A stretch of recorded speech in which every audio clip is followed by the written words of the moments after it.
Hey guys, welcome to my channel, and in this video I'm gonna show you how you can get your deleted photos back in your Android phone.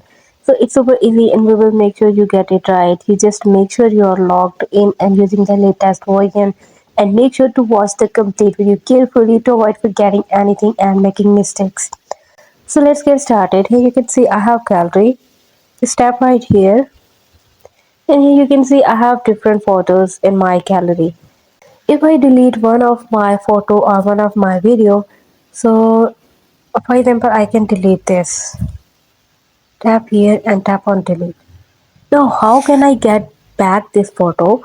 You can go to your albums and scroll down, and here you can see deleted items. Tap right here, and here you can see at the very front this photo is available. Now how to get back this photo? You can see with the delete icon, you can see the restore icon. Just tap right here on that icon and your photo will be refreshed again. Go back, and here you go, and here you can see this photo is back.